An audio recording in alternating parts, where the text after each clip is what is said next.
அதாவது 5 லட்ச ரூபாய்க்கு 2.5 லட்ச ரூபா லோனு. அந்த 2.5 லட்ச ரூபாய்க்கு 10%னா 25,000 ரூபா வருஷத்துக்கு கட்டணும். மாதத்துக்கு 2000 சில்லற, 2100 ரூபா, 2200 ரூபா அந்த அமௌண்ட் கொடுத்தா போதும்.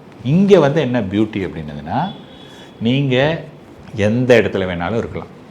நீங்கள் ஃபார் எக்ஸாம்பிள் நீங்கள் டெல்லிக்கு போயிருக்கீங்க, அல்லது ஊட்டியில் போயிருக்கீங்க, அல்லது இப்போ ஒரு இதில் இந்த வாரில் போயிட்டு நீங்கள் ஏதோ கல்ஃப் கண்ட்ரியில் அங்கே லாக் ஆகிட்டீங்க, இப்போ உங்களுக்கு பணம் தேவைப்படுது அப்படின்னதுன்னா, அங்கேருந்து ஜஸ்ட்டு ஒரு மேட்ரு ஆஃப் 2 செகண்ட்ஸ் இல்லை, ஒரு ½ அன் ஹவருக்குள்ளே நீங்கள் உங்களுடைய யூனிட்டை ப்ளெச் பண்ணி ½ அன் ஹவருக்குள்ளே உங்களுக்கு பணத்தை கிடச்சிடும். அங்கேருந்தே பண்ண முடியும். நீங்கள் வந்து இப்போ கோல்டு சொல்கிறீங்க இல்லையா, இப்போ கோல்டு வந்து எல்லோரும் ப்ளெச் பண்ணணும் அப்படிங்கிறாங்க. கோல்டு ப்ளெச் பண்ணணும் அப்படின்னு சொன்னதுன்னா, நீங்கள் வந்து ஃபிசிக்கலாக அந்த கோல்டை எடுத்துகிட்டு போய் கொடுக்கணும். கரெக்டாக ஃபிசிக்கலாக கோல்டு போய் எடுத்துகிட்டு போகணும். அந்த சமயத்தில் தான் நம்ம போகும்போது சில பேர் என்ன சொல்லுவாங்க, ஓ இந்த கோல்டு வந்து ஒரிஜினல் கோல்டே இல்லை, அல்லது இதில் எவ்வளோ தான் இருக்குது, இந்த மாதிரியான விஷயங்கள்லாம் நம்ம கேள்விப்படுறோம். அதாவது நிறைய இல்லை, பட் ரொம்ப வெரி ஃபியூ.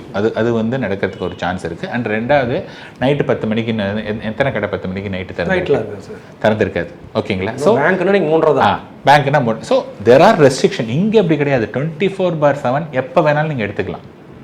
அண்ட் அகெயின் வந்து உடனே இப்போ ஃபார் எக்ஸாம்பிள் அந்த 5 லட்சத்தை போட்டு 2.5 லட்ச ரூபா ப்ளெச் பண்ணோம். கரெக்டாக? உடனே நீங்கள் என்ன பண்ணலான்னா, ஒரு 50,000 ரூபா வந்ததுன்னு வச்சுங்களேன், அது தூக்கி அங்கே தள்ளிடலாம். தள்ளினா 2 லட்ச ரூபாய்க்கு மட்டும்தான் காசு. ஸோ இது வந்து என்னென்னா, அப்பப்போ மூவ் பண்ணிவிட்டு அப்பப்போ நீங்கள் வெளியில் வரலாம். அந்த இடத்துலலாம் நீங்கள் போய் இந்த மாதிரியான விஷயங்கள்லாம் வந்து நீங்கள் பண்ணுறது வந்து கஷ்டமான ஒரு விஷயம். ஸோ அதாவது இவ்வளவு நாளாக வந்து கோல்டு இருந்ததுன்னா நாங்கள் ஆத்திர அவசரத்துக்கு உதவும் அப்படின்னு சொன்னாங்க. இன்றைக்கி no longer gold is the only choice. Now you have the mutual fund also you have a choice. கண்டிப்பாக சார். இப்போ சார் கோல்டுக்கு வந்து நீங்கள் சொன்னது நம்ம தெருவில் ப்ளெச் பண்ணிக்கலாம், பேங்க்கில் பண்ணிக்கலாம், NBFCயில் பண்ணிக்கலாம், நிறைய ஆப்ஷன்ஸ் இருக்குது.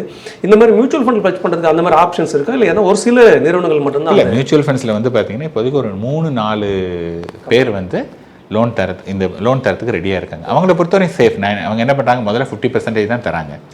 கரெக்டாக 50% நீங்கள் பைசா கொடுக்கணும். கொடுக்கலன்னா அவங்க வந்து விற்று அதுக்கான என்ன இன்ட்ரெஸ்ட் பே பண்ணணுமோ அதை விற்று அவங்க எடுத்துப்பாங்க. ஸோ திஸ் இஸ் ஆல்சோ ரொம்ப செக்யூர்ட் லோன்.